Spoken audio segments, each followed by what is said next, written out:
예,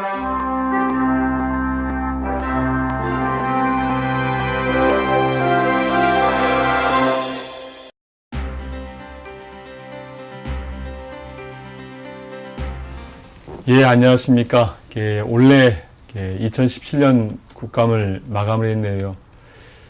국민의 입장에서 정부의 농업정책과 해양정책을 전반적으로 두루 살펴서 국민의 이야기를 전달하려고 했는데 저희 보좌진들과 최선을 다했습니다만 많이 부족한 것 같습니다.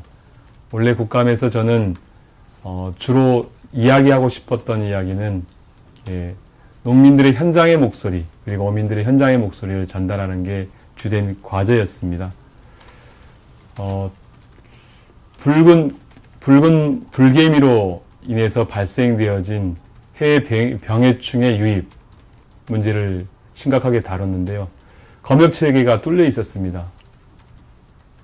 유해충이 들어옴에도 불구하고 그것을 판별할 수 있는 그리고 그거를 검색할 수 있는 시스템이 안 돼 있고, 두 번째는 관련 인력도 부족하고 또 병해충을 구분하는 도감마저도 없는 이런 현실을 발견했습니다. 당국에 이러한 것들을 철저히 진상을 조사해서 보완대책 마련을 요청을 드렸고요. 두 번째로는 이제 우리 쌀이 남아도는데 쌀을 남아도는 이유가 사실은 우리의 생활 속에서 쌀 소비량이 매우 줄어들고 있습니다. 60여 킬로 되던 것이 이제 58킬로까지 내려와 있는데요. 이 쌀 소비를 증진시키는 것과 더불어서 우리 아이들에게 아침 급식을 먹임으로써 쌀도 소비하고 또 아이들의 건강도 담보해야 되겠다는 생각을 했습니다. 우리 아이들의 초중고생의 30%가 주 5일 동안 매일 아침을 거르는 현실에 있습니다. 성장기 아이들에게는 건강에도 문제가 있고 향후 커서는 비만 문제로 다가오고 성인병으로 다가올 가능성이 매우 높은 위험군으로 포함이 되는 거죠. 두 번째로는 그런 아이들이 학습 능력이 매우 떨어지게 되어집니다. 이 문제를 덮고 나가는 것은 안 된다고 생각을 해서 아침 급식 문제를 제기를 했습니다.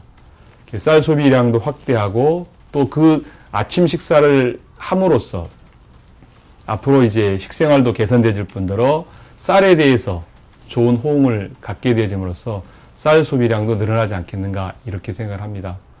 앞으로 지속적으로 이 문제는 저는 이렇게 정책적으로 추진해 나갈 생각입니다. 조금 후에 단체들과 토론회도 있는데요. 우리 아이들의 아침을 책임지는 것, 우리만의 문제가 아니고 미래의 문제라고 생각합니다. 이미 미국은 1966년도부터 시작을 했고 영국, 프랑스를 비롯한 유럽 11나라들이 시행을 하고 있습니다. 또 대학에서는 서울대학교를 비롯해서 10개 대학이 1,000원에 아이들에게 아침 식사를 제공하고 있습니다.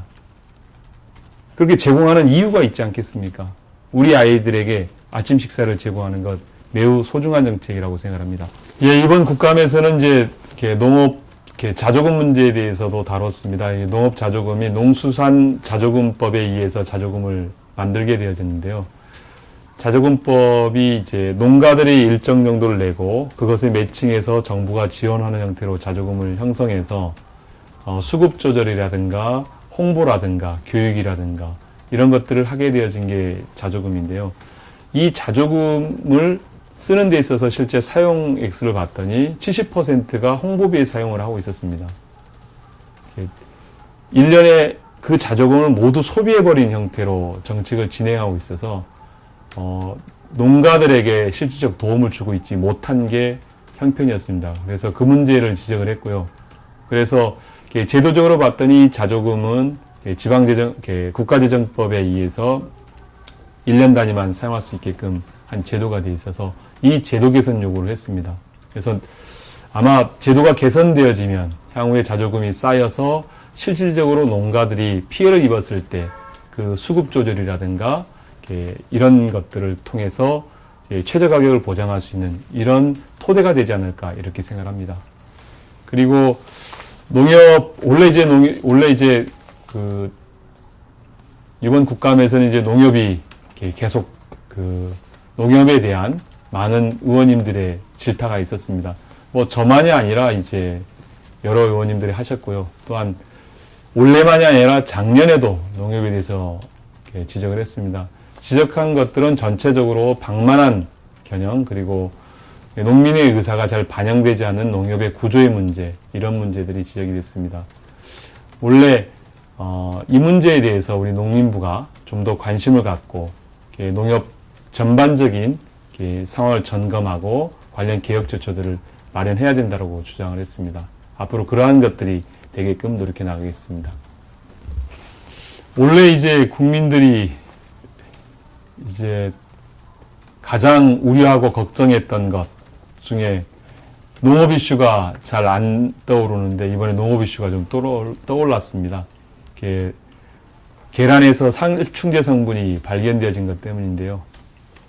실질적 기준도 없었고 또 기준 검사도 제대로 이루어지지 않았습니다. 기준이 있음에도 불구하고 형식적으로 검사가 이루어졌고, 그것 때문에 온 국민이 불안에 떨었는데요.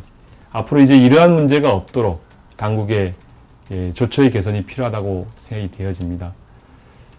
앞으로 식약처나 농림부나 관련 기관에서는 국민들이 이런 살충제 문제 때문에, 식품의 안전 문제 때문에 국민들이 걱정하지 않게끔 정책 개선이 되어진다라고 이번 국감에서도 지적이 되었습니다.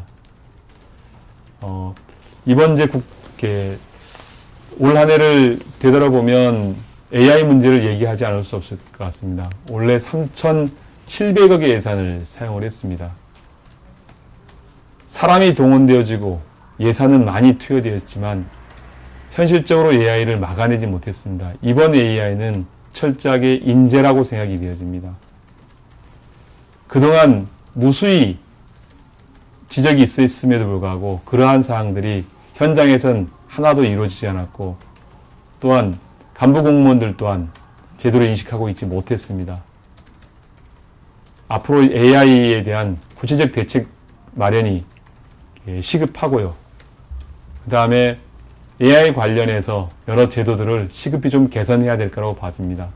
앞으로 AI 문제와 더불어서 축산의 계열화 문제, 이런 문제까지 함께 논의하고 고민되었으면 합니다. 방역본부에 많은 사람들이 일을 하고 있습니다. 지방정부에도 방역공무원들이 일을 하고 있고, 또한 중앙본부도 일을 하고 있는데, 이분들이 이제 계약직으로 일을 하다 보니까 매우 열악한 처우에서 일을 하게 되어지는 것 같습니다. 그래서 이분들에 대한 사기 양양을 위한 처우 개선들이 반드시 되어야 이 문제가 해결될 거라고 생각이 되어지는데, 결국 문제는 사람이 하는 것이고, 그 일하는 사람들에게 적정한 대우와 적정한 그 무엇이 주어져야 가능하지 않겠습니까? 이 사람들에게 더욱 용기를 북돋을 수 있는 제도 마련이 필요하다고 생각합니다. 제주도는 섬일까요? 아니면 대륙일까요? 지금 우리 제주는 섬으로 취급받고 있지 못합니다. 우리 제주에서 생산되어진 1차 농산물의 해상 운송비가 연간 한 760억 정도가 소요되는데, 이 부담을 전부 농가들이 지고 있습니다. 농민들의 그렇지 않아도 속도 없고 빚더미에 깔려 있는데 이것마저 부담을 하라고 합니다. 그래서 당국에 물었습니다. 제주도가 섬이냐 아니냐. 섬이라고 답을 합니다. 그런데 정책에 있어서는 섬이 아니라고 얘기합니다. 제주도의 해상운송비는 매우 중요합니다. 제주가 감귤과 더불어서 겨울철 국내에 공급되는 겨울 채소의 80%, 90%가 제주에서 생산되어지고 그것을 우리 국민이 먹습니다. 그렇게 공급하고 있는 우리 농민들에게 최소한의 해상운송비 지원이 반드시 필요하다고 주장을 했습니다. 당국에서 검토하겠다고 답변을 받았습니다. 앞으로 당국에서는 반드시 제주의 해상운송비 지원을 해야 됩니다. 그게 제주를 살리는 거고 제주의 농업을 살리는 거라고 생각합니다. 대한민국의 한 사람으로서 대접받고 싶습니다. 국민의 이야기를 듣고 국민과 함께 국민의 목소리를 정책에 전달하는 그런 국회의원이 되고 싶습니다. 그러려고 노력하는데 사실 쉽지 않습니다. 더욱 국민들을 찾아가고 국민의 이야기가 반영되어지는 국회를 만들기 위해서 노력하겠습니다. 많이 응원해 주시고 성원해 주십시오. 열심히 하겠습니다. 고맙습니다.